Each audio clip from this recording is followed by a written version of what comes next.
Hey everyone, before we dive into today's absolutely mind-bending story, make sure you hit that subscribe button and ring the notification bell. Trust me, you don't want to miss what happens next in this series. Today, we're talking about something that sounds like it came straight out of a horror movie, but I promise you, this is based on real events that left an entire community questioning everything they knew about reality. Imagine waking up one morning, getting ready for school, packing your backpack, and walking down the same street you've walked down hundreds of times before. But when you get to where your school should be, there's nothing there. Not a demolished building, not construction equipment, not even rubble. Just an empty lot with grass growing like the building was never there at all. Sounds impossible, right? Well, that's exactly what happened in a small town, and today we're going to unravel this mystery together. So let me set the scene for you.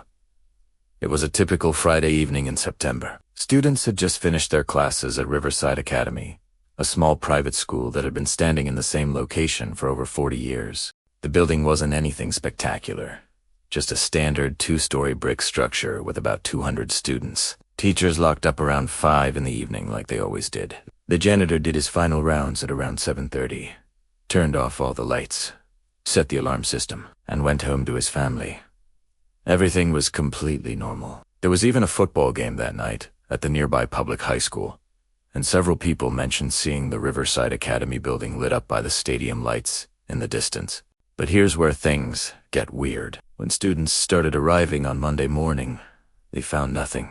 Absolutely nothing. Parents who dropped their kids off thought they had made a wrong turn. Some of them circled the block 3 or 4 times, completely confused. The address was correct. The surrounding buildings were all exactly where they should be. There was the corner store, the small park, and Mrs. Henderson's house right across the street. Everything else was in its right place, except for the school itself.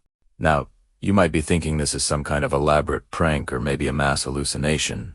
But hold on, because the evidence gets even stranger. When the police arrived, and yes, multiple families called the police immediately, they found something that made no sense whatsoever. The lot where the school had stood showed no signs of recent construction or demolition. No tire tracks from heavy machinery.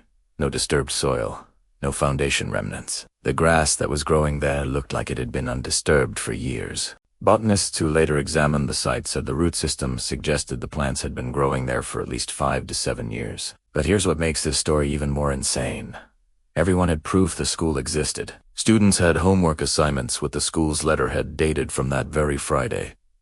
Parents had tuition payment receipts. Teachers had pay stubs. There were hundreds of photos on social media showing the building, some posted just days before it disappeared.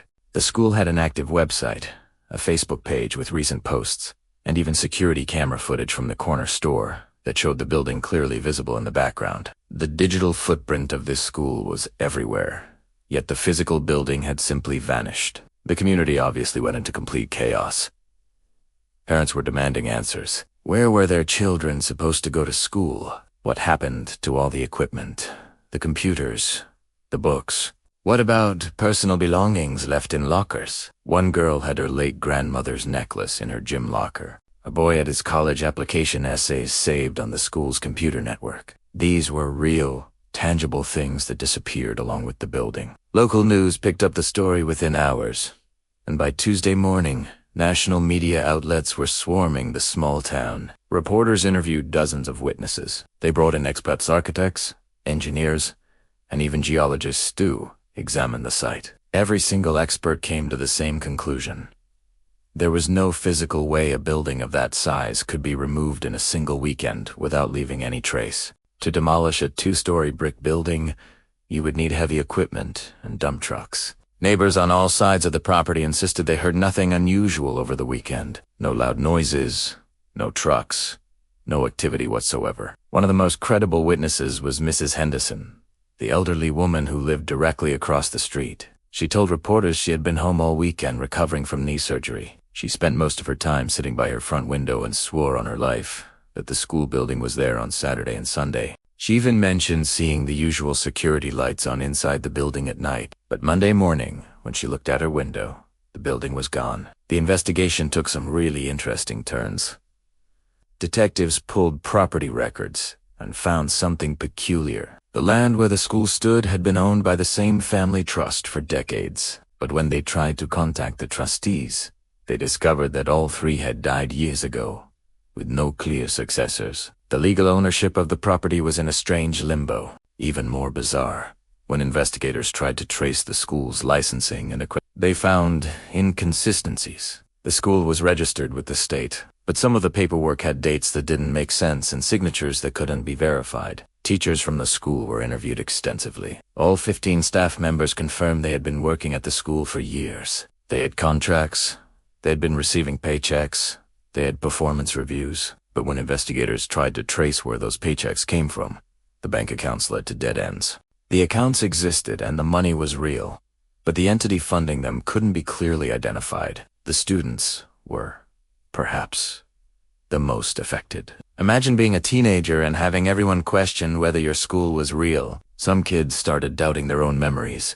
Therapists in the area reported a significant increase in anxiety and dissociative symptoms among the Riverside Academy students. Their entire social structure, their daily routines, their sense of normalcy had been built around this school.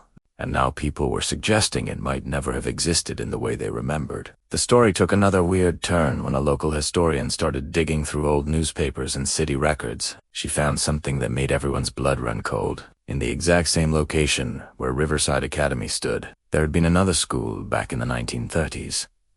That school, Riverside Elementary, had also mysteriously disappeared. The newspaper articles from that era described an almost identical situation. Students showed up one day to find an empty lot. There was confusion, investigations, and eventually, the story just faded away. The historian found about 7 references to the incident, but then nothing. It was as if everyone collectively forgot about it. This discovery led to so many theories. Some people believe the location had some kind of dimensional instability, a weak point in reality. Paranormal investigators descended on the town, claiming the area had high electromagnetic readings. Skeptics argued it was a mass psychological phenomenon, maybe something in the water supply. Conspiracy theorists suggested government involvement or secret military experiments. But here's what really kept people up at night. About 3 weeks after the disappearance, strange things started happening to the former students and teachers. They began receiving mail addressed to Riverside Academy. College acceptance letters for seniors mentioned their transcripts from Riverside. It was as if the outside world still believed the school existed. Some students even received report cards in the mail with grades for classes they had supposedly been attending, even though they were now enrolled in different schools. The most chilling incident happened about 2 months later. A substitute teacher who had worked at Riverside for just 1 day before it disappeared reported something that made investigators reopen the case. She said she was going through old boxers when she found a folder she didn't remember having. Inside were lesson plans and notes from her day at Riverside. But here is the thing that terrified her.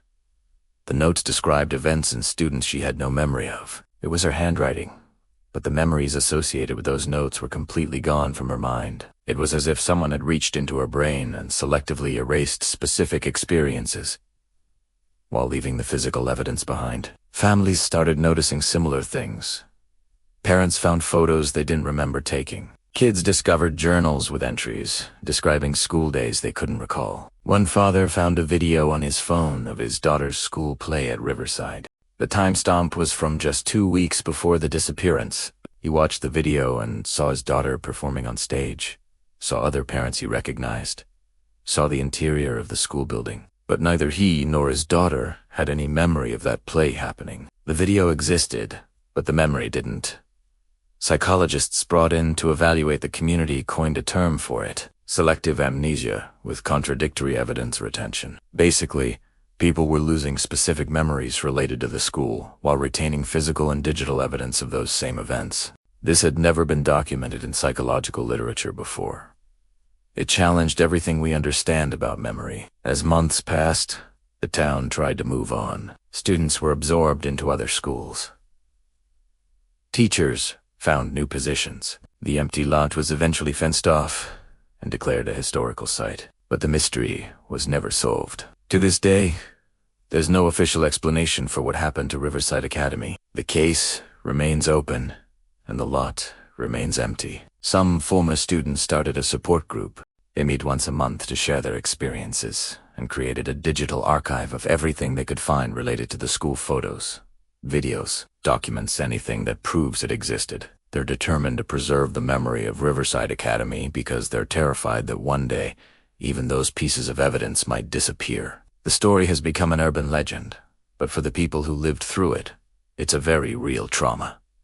They know what they experienced. They have the evidence to prove it, but they also have to live with the fact that somehow, impossibly, an entire building disappeared without a trace, and some of their memories disappeared along with it. So what do you think happened? A dimensional anomaly? A mass psychological event? A government cover-up? Drop your theories in the comments below. And if you enjoyed this deep dive into the unexplained, make sure you're subscribed, because we have so many more mysterious stories to explore. Hit that like button if this story gave you chills, and share it with someone who loves unsolved mysteries. Thanks for watching, and remember, sometimes the most terrifying mysteries are the ones that happen in broad daylight. I'll see you in the next video.